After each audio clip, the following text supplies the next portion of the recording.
Funny how he says that, as after you collect a certain number of butterflies for Sparks and get him back to full strength, he won't eat anymore. And really, when he's golden yellow, that means that he is pretty much at full power. One other thing I'm going to note right now, sometimes you may encounter chests like these. Chests without keyholes. And no, we don't need a giant key and need to take out enemies that are resembling heartless people. What we need to do is use our brains. Use our brains and figure out what can we use to destroy these metal chests. It could be something as simple as a cannon and shooting it from a distance. Or it could be eating something and then firing it at the metal containers and thus destroying it. Speaking of containers, these special containers that look like giant gems, in order to get them to work, or more or less get the gem out of them, what you have to do is just breathe fire into those particular containers, summon the gem as it fires into the air, and then after you do that, jump and grab the gem, and thus you'll be able to destroy the container. If you have to miss the gem, then the gem just simply goes back into the container and you just have to start over. Well, more or less breathe fire into it again. It's pretty simple to grab these gems if you truly think about it. There is a speedrun strat, and I was thinking that there wasn't, but there actually is. It's just, executing a speedrun strategy when it comes to recovering those particular gems is a bit tricky. But really, it's not that bad. Too easy. Piece of cake. By the way, you can skip any cutscene in the game just by simply pushing the X button during the cutscene. Well done, Spyro! Keep up the good work, and I know you'll fulfill your destiny. Destiny? I just want to kick some... Just toast those enemies and collect the treasure! Gotta love the clever censorship. Sometimes you may encounter situations like those when it's like Spyro wants to say, I just want to kick some ass. But in actuality, you know, he doesn't really say it because he gets interrupted. You gotta love those particular clever censorship moments.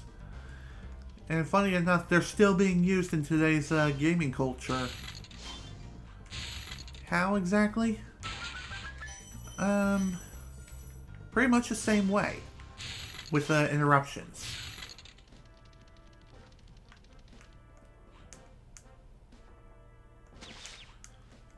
I think it is possible to get through there without taking any damage whatsoever. It's just not exactly easy to do that. But whatever.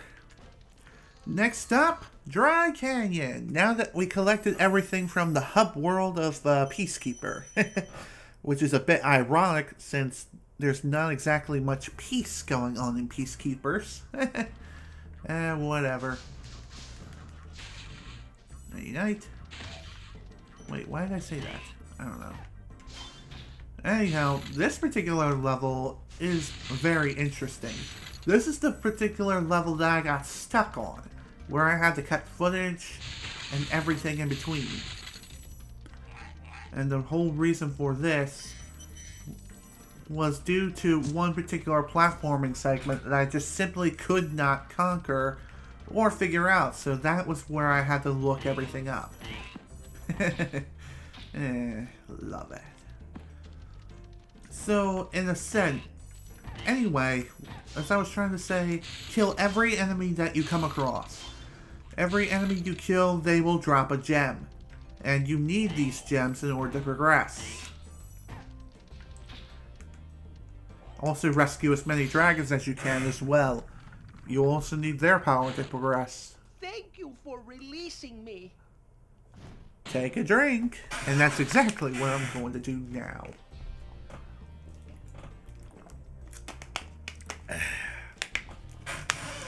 Wow, Spyro, what are you, a cat?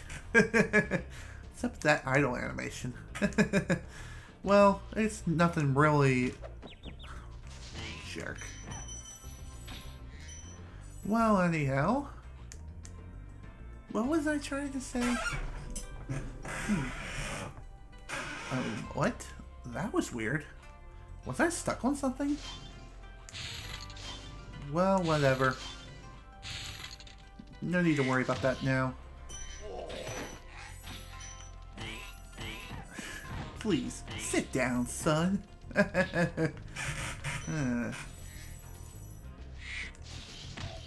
Seriously, how was it that Insomniac managed to get away with enemies like that wielded other enemies as a weapon? It's like a whacking stick. PETA would be all over their ass in today's society, but then again, maybe not. I mean, then again, PETA has gone after the most ridiculous things before. Like, remember the whole Pokemon Black and White 2 thing? Yeah, that was not exactly a fun time for anyone. Is that you, Spyro? Are you the young dragon I've been hearing so much about? Ever since you're a wee puff of smoke, we've known, You've known? I forget. That's funny. Let's see, what do we have? Okay. I wasn't sure if I found the key yet or not, but no, that's like towards the end of the level. One thing I really like is that despite the fact that the levels themselves are really short, there are so many different ways of tackling a level. So many different methods, so many paths to take. And it's not just a simple go from point A to point B. It's like, how do I get from point A to point B? Do I take path A, B, or C? It's a mystery. Well, it's not really much of a mystery per se, but rather it's just a... What am I trying to say? I don't quite remember. Where was I going with this? Whatever. So anyhow, I originally wanted to record this Let's Play off of a PlayStation 2 rather than a PlayStation 3. And yeah, that's the system I'm using to record this game with. And I own a physical copy of Spyro the Dragon, so no need to worry about any piracy or shenanigans going on here.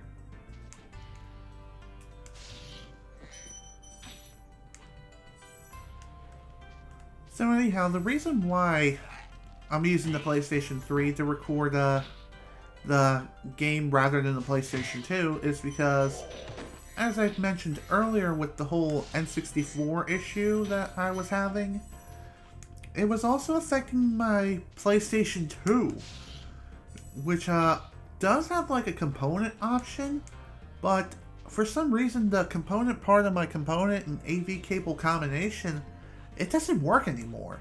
Somehow they broke. I don't even know how it happened, but I can't use component cables anymore. Dry Canyon rewards good gliders. You are a good glider, eh, Spyro? I was born to glide. Well, thank you for that tip. And trust me, we're going to need to use this ability practically everywhere, like we have been for not only the previous world, but also this one too. Also, here's where I got stuck. Well, more or less I got stuck at the very end of the level. And the whole reason why I got stuck was because I was just simply not able to get here. I just simply could not figure it out. I couldn't figure out how the hell it was that I was supposed to get over here. Incredible glide, Spyro. I thought I'd be stuck here forever with those ugly vultures standing on my head. Those birds might look tough, but they're pretty tasty. Flame broiled, with a pinch of salt. Oh, that is so good. And I never thought about trying fried bird. Fried vulture, to be exact. Even so. Sounds intriguing. I know that they have a cooked dog in third world countries, but here that's considered animal cruelty. Would I eat a dog? No, never. I would never do that. Say what you will, I'm not eating dog, ever. I mean, I don't mind eating fried chicken, but fried chicken is different from dog. That is for sure. Now, before we finish up this... Before the... What am I saying? I honestly don't know.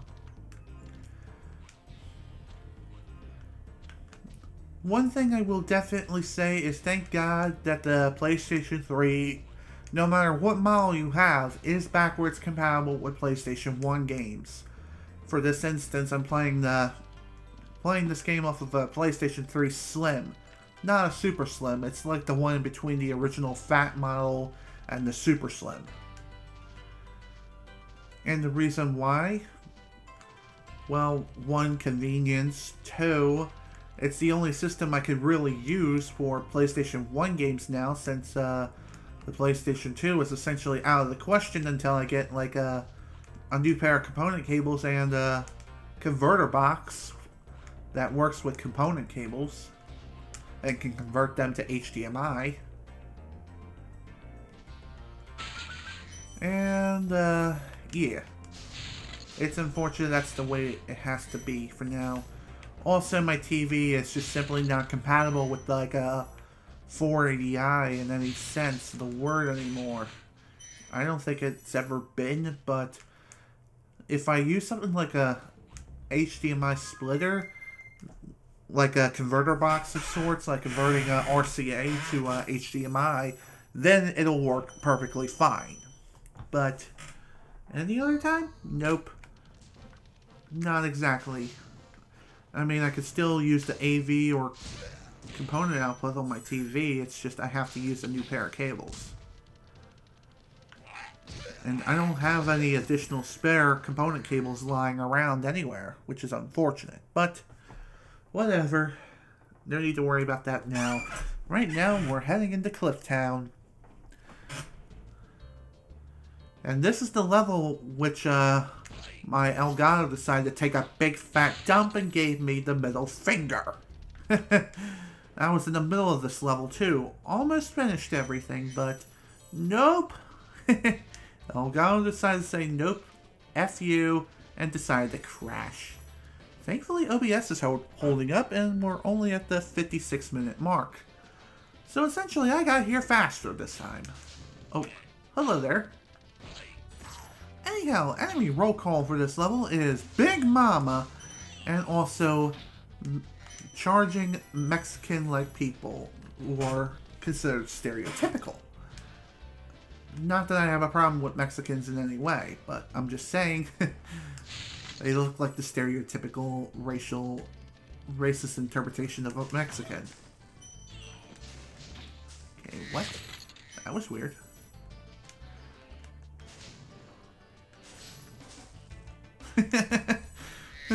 Poor lizard got completely incinerated. Funny. You gotta love video games. Gotta love them so much. Anyhow, at this point now, gems are gonna be a little bit harder to find and are very well placed. Well, very well hidden. That's what I meant to say. Not well placed. Why did I say the other word? I have no clue. My only guess was I was thinking of something else. I had something else on my mind. How's a dragon supposed to flame metal armor anyway? Remember, Spyro, flame won't harm metal, but charging with your horns, that should do the trick. Oh. Well, thank you for the tip. Once again, already knew this. Kinda had to figure this out on my own anyway. Bye-bye. Well, one way I will go ahead and point out of locating the thief is that thieves often taunt you by going, nah, nah, nah, nah, I'm over here, you can't get me. Overall, just being childish. But you can use this as your indicator of figuring out where the heck it is they are. Once you figure that out, then you're good to go. Just charge at them and eventually you'll catch them. Another thing I haven't pointed out yet is the different colored gems actually have different numeric values. For example, the blue gem is worth 5. However, green gems are worth, how many? 2? Yeah, they're worth 2. Dang it! Ah! Slipped and fell into the frickin' abyss. By the way, if you happen to die, enemies respawn, including thieves. So even if you happen to go after a thief again, it's not like it's going to drop anything. It's just going to be there, just being a thief. Not like it's really taking anything from anyone. It's just there. You can still get your vengeance on him if he happens to annoy the crap out of you. And yeah. If you just feel vengeful, then you can go after all the... I made the same exact mistake again. Go me. Well, dang it. Well, this is what I get for trying to speedrun through certain sections that I shouldn't really be trying to do so. By the way, I don't know if I mentioned this yet or not, but you can control the camera by pushing and holding either L2 or R2. Bye-bye, Big Mama.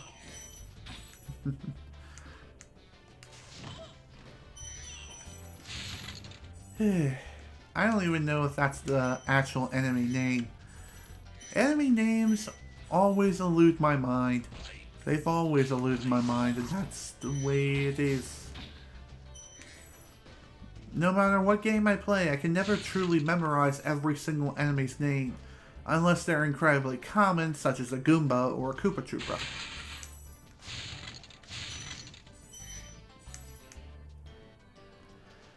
Oh boy. One of these chests, huh? We have one of those things again. Fun times are ahead, let me tell you. Bye-bye, Big Mama. And no, we're not in Big Mama's house. Don't even think about it. Not yet. Man, am I hungry. Well, it is 3 in the afternoon, and last time I tried to record this... Hey, what's on the other side of that river? Why don't you glide there and find out? God, I love that so much. That's one thing I really love about games like this, is that there's not exactly too much hand-holding. Not like in today's games, especially in JRPGs. When hand-holding is apparent, like it is literally everywhere, and it basically tells you what to do, exactly how to do it, and overall just guides you through the entire game. You don't see too many games that don't hold your hand very much anymore, or have a healthy balance. Like, for example, there's Undertale. There is a little bit of hand holding, like towards the very beginning, but not very far in. And there are a lot of things you gotta figure out on your own, including like the right paths and figuring out the best way of getting through the game. Games like Spyro the Dragon and platformers in general during the 90s actually had a healthy balance between hand-holding and, well, not hand-holding. A lot of times there are some things you just simply have to figure out on your own. And despite the game giving you a couple of different hints and tips in some places, there are some things that the game just simply does not tell you. And those things you simply have to figure out on your own, and when you do, it's that much more satisfying. And that's something I truly love about games like these. Once you figure something out, then you feel proud. And you figure it out on your own too. That makes things even better. It truly does.